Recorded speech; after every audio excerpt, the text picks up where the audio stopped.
The train. Three friends, Amit, Rohan, and Sneha, were all in their early 20s, excited yet nervous about the important job interviews that awaited them in another town. It felt like a new chapter. They reached the railway platform just in time, laughing as they scrambled aboard the train, breathless with anticipation for the day ahead.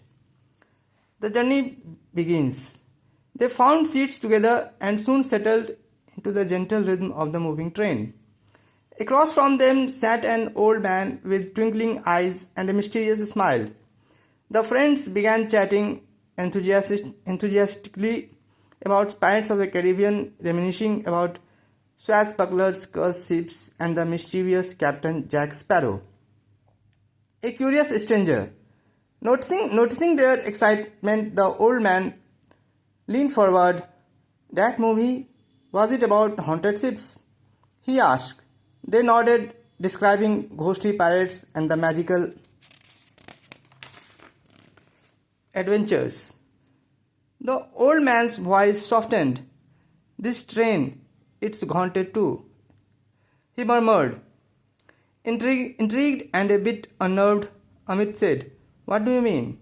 The old man looked out of the window at the darkening sky.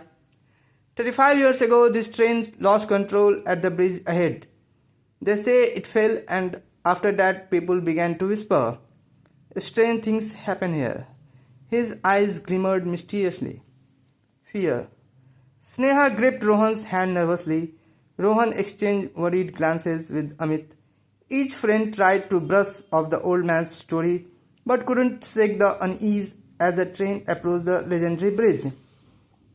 The wheels clattered. For a moment, fear knotted their stomachs. They stared into the shadows outside, half expecting something terrible, but the train crossed the bridge safely, uninterrupted. Slowly they exhaled and grinned at each other's, their fear replaced by relief, embarrassment, and laughter. The old man chuckled gently. Not all stories are true, or perhaps the ghost decided to let you pass today. Laughing at their own imagination, the friends relaxed, ready to face the day's interview challenges. The story became one they would retell many times, always on trains and always with a smile. When Amit, Sneha, and Rohan stepped off the train, their excitement faded quickly. The platform was empty. No bustling travelers, no staff, not even the old man who had frightened them with their tales of haunted trains. The air was eerily still and silence reigned. A chilling announcement. Suddenly an ancient loudspeaker crackled overhead. Attention, passengers. This train is late by 35 years. Sorry for the inconvenience. The three friends froze, glancing at each other with dread. Abandoned town. Determined to find someone, they left the station and walked into the town. It felt abandoned. Shutters hung loose and windows doors stood ajar.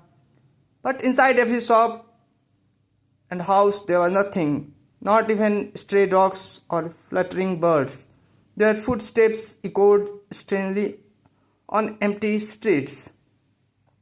The encounter in the park. Entering the town's lonely park, they finally saw life. A man and a woman, sitting quietly on a bench, deep in conversation. Desperate, the friends hurried toward them and asked what was happening.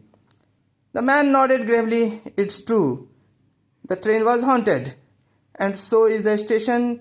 35 years ago the train crashed and every year on this date it arrives here with new passengers who don't know its story. The woman added, You are not the first to arrive. Nobody lives here anymore, not truly. We wait for the once a year visitors to warn them. Shock rippled through the three friends. The surreal silence, the cryptic announcements, it all fit. The town was a ghostly echo, trapped in time by the accident. As realization dawned, Amit, Sneha, and Rohan stood motionless, wondering what might happen. Now, with their job interviews and their very real journey lost in the shadow of the past, Sneha's knees buckled and she fainted from the shock and eerie revelations in the haunted town. Her friends anxiously revived her, and when Sneha regained consciousness, she broke down in tears, overwhelmed by fear and sorrow. Hope and cryptic advice. The kind woman in the park gently consoled her. You are emotionally attached to your memories and your life. This connection may allow you to return, she said. The man added, you must wait until next year. When the train arrives, board it. Only then you may have a chance. Sneha shivered us. Shivering asked, what happens after I board the train? The woman responded cryptically, you will know what you need to do after you are aboard. Trust when the moment comes. Next year's journey.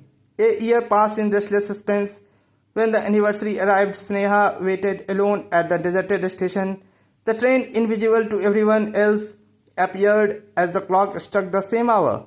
Sneha boarded, finding herself once again facing the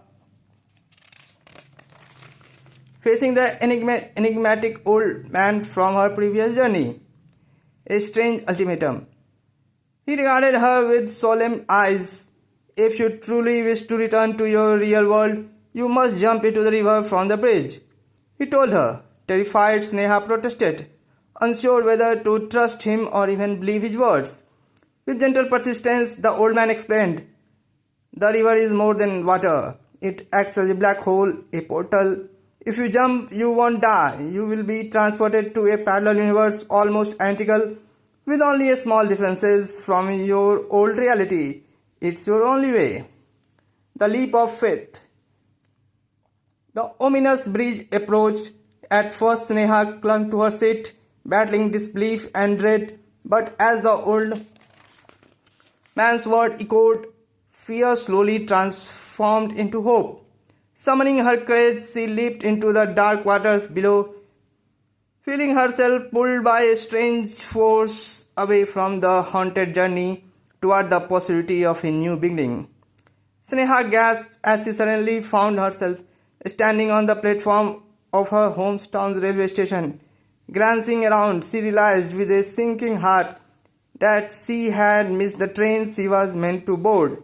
Confused and tired, she made her way back home. A late return. At home, her mother greeted her with a knowing look. It was obvious you would be late, she said softly. Your friends called earlier, they boarded the train without you. Sneha's mind reeled with shock and sadness, feeling left behind yet strangely disconnected from the moment. Subtle changes. The next day, Sneha noticed things were off. Familiar objects had disappeared and the atmosphere felt different, but she couldn't place what exactly was missing. Her unease deepened when she picked up a newspaper and the date caught her breath. It was 6 June 1986.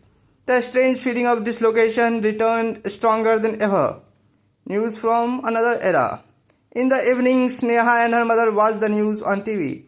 The anchor reported that Indira Gandhi had traveled to the US to meet with Ronald Reagan. Her mother whispered in awe, it's miracle she escaped death after being shot. Then came the next story. The train that Sneha's friends had boarded, the very train she missed, had plunged into the river below the bridge. Her mother gasped in horror, but Sneha's face held a calm, knowing expression, as if she expected this tragic fate. She understood that she was no longer in her own time, caught between realities, between what was, what is, and what might have happened.